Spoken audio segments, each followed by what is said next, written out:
Hello दोस्तों, कैसे हो? आपका स्वागत है त्रिपाण स्टडी सेंटर में। आज जो हम करने जा रहे हैं क्लास 12 हिस्ट्री चैप्टर जो है Kings, farmer and town, early early states and economics, यानी देखा जाए तो कक्षा 12वीं का इतिहास का है। अध्याय जो है राजा, किसान और नगर, आरंभिक राज्य और अर्थव्यवस्था के काफ़ी महत्वपूर्ण क्वेश्चन पे हम यहाँ विचार विमर्श करेंगे और हर एक पहलू पर जो है नज़र दौड़ाएंगे। और यहाँ पर हर एक क्वेश्चन की एक लड़ी रहेगी जो कि काफ़ी महत्वपूर्ण एग्जाम व्यू से रहेगा। हम कुछ क्वेश्चनों को यहाँ करेंगे जो पॉइंट व्यू पे रहेगा और साथ में ये क्वेश्चन जो होगा हिंदी इंग्लिश दोनों ही माध्यम में आपके समक्ष प्रस्तुत रहेगा, तो ये काफ़ी महत्वपूर्ण रहेगा। और यहाँ पर क्वेश्चन जो रहेंगे काफ़ी महत्व रखेगा। लेकिन दोस्तों, आपको पता है क्वेश्चन स्टार्ट करने से पहले एक बात जो मैं हमेशा कहता हूँ, जिसको आपको सोचना भी चाहिए, विचार भी करना चाहिए और इवन अमल भी करना चाहिए, वो ये है कि जब भी वीडियो देखिए पूरा देखिए, क्योंकि अधूरा जानकारी सदैव खतरनाक होता है। साथ में एक इंपॉर्टेंट बात ये भी रहता है, अगर आप पहली बार वीडियो देख रहे हो तो लाइक शेयर सब्सक्राइब करना मत भूलना, क्योंकि दोस्तों लाइक कीजिएगा तो बनाने वाले का मनोबल बढ़ता है, सब्सक्राइब कीजिएगा तो इससे ये होता है कि जब भी मैं कोई वीडियो डालूंगा उसका नोटिफिकेशन आपको समय रहते मिल जाएगा। और देखिए, शेयर का मतलब ये होता है कि आपके थ्रू न जाने किन बच्चों को हेल्प मिल जाए, ये आप भी नहीं जानोगे, इसलिए जो है आप शेयर जरूर करो, ठीक है। व्हाट्सएप स्टेटस पे भी लगाओ। दोस्तों, आरएनएसएस सेंटर जो है कई मानने में बहुत से बच्चों के लिए हेल्पफुल है, चाहे वो 8th क्लास हो, 9th 10th 11th 12th हो, चाहे वो एनआईएस बोर्ड के बच्चे हों, ठीक है, चाहे बीए एमए के बच्चे हो, सभी क्लासों के लिए कुछ ना कुछ जो है त्रिपाण सेंटर में उपलब्ध है। तो इसलिए आपके लिए ज़रूरी है कि आप सब्सक्राइब करके इसको चैनल को जो है सेव कर लो, नहीं तो बाद में अगर रिसर्च करोगे तो शायद आपको ये चैनल प्राप्त ना हो।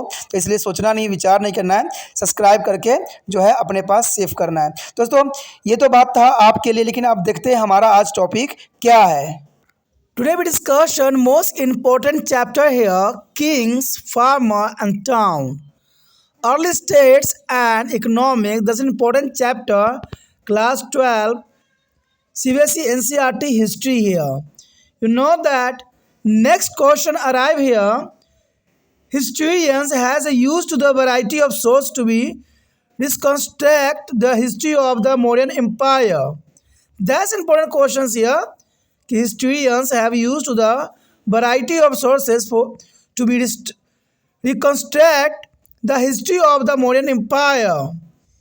Historian has used a variety of sources to reconstructed their history of Mauryan Empire, and this very is important. Things are found in the archaeological excavations and especially sculptures are regarded as the important source here.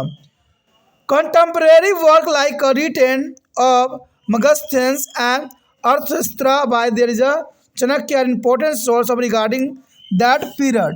You know that is important.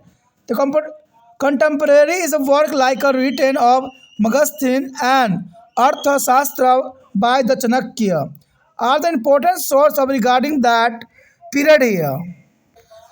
The Mauryans were also is a mention in the later Buddhist, Jain and Puranics and the Sanskrit literature. You know that is important. The Mauryans were to also is a mention in the later Buddhist, Jain, Puranics and Sanskrit literatures here. Moreover, the inscriptions of Ashoka on the rock and a pillar are regarded as their most valuable sources here. That's important here. The inscription of Ashoka as a rock or pillar are regarded as their most valuable sources here. यहाँ पर जो हम chapter कर रहे हैं काफ़ी महत्वपूर्ण है, राजा, किसान और नगर, प्रारंभिक राज्य और अर्थव्यवस्थाएं काफ़ी महत्वपूर्ण यहाँ पर चैप्टर है। Class 12 CBSE NCERT history.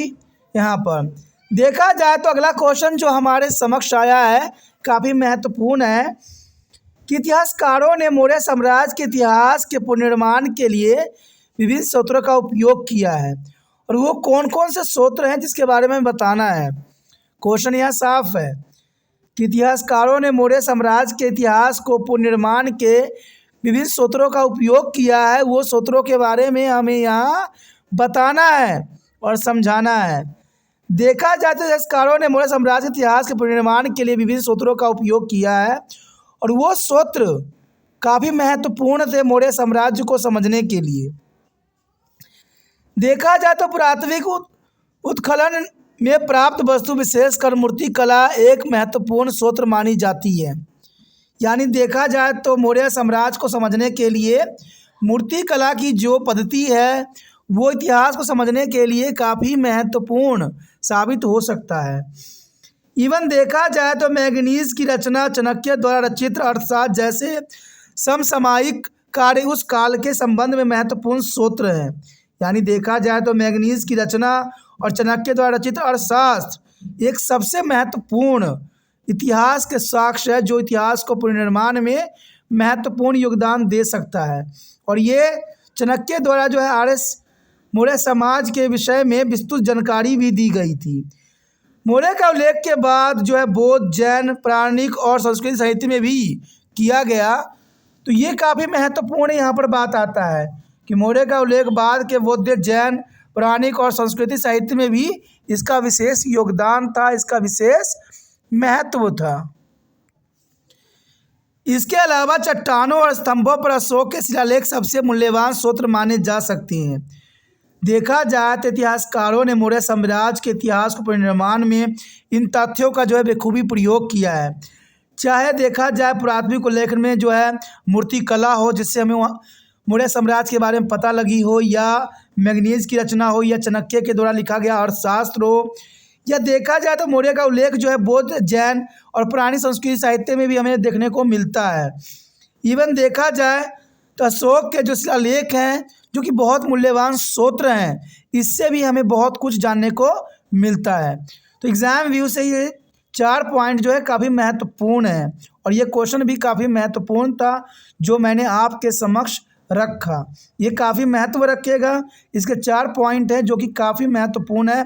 और एग्ज़ाम व्यू से ये क्वेश्चन कई बार एग्ज़ाम में आए हैं, तो इसको अच्छे से करने की ज़रूरत है, लिखने की ज़रूरत है, समझने की ज़रूरत है, ठीक है। और साथ में इस वीडियो को शेयर करने की भी ज़रूरत है। जितना हो सके इस वीडियो को शेयर करने की भावना रखिए, शेयर कीजिएगा, तभी दूसरे बच्चे का केयर होगा, ठीक है। पहली बार मेरे चैनल पे आए हो, पहली बार वीडियो देख रहे हो, अच्छा लग रहा है, समझ आ रहा है तो जनरल सी बात है दोस्तों, चैनल सब्सक्राइब कर लीजिए। सब्सक्राइब कीजिएगा तभी भी जो है आने वाले समय में आपको वीडियो प्राप्त होता रहेगा। और आपको पता ही होगा कि तिरपान स्टडी सेंटर सिर्फ इन्हीं क्लासों के लिए नहीं है, यहाँ 8 से लेकर MA तक के बच्चों के लिए सारे वीडियो उपलब्ध है, जो कि प्लेलिस्ट पे जाने से आपको पता स्वयं ही चल जाएगा। सिर्फ टॉपिक को समझिए, देखिए, विचार कीजिए और तिरपान स्टडी सेंटर को सब्सक्राइब कीजिए।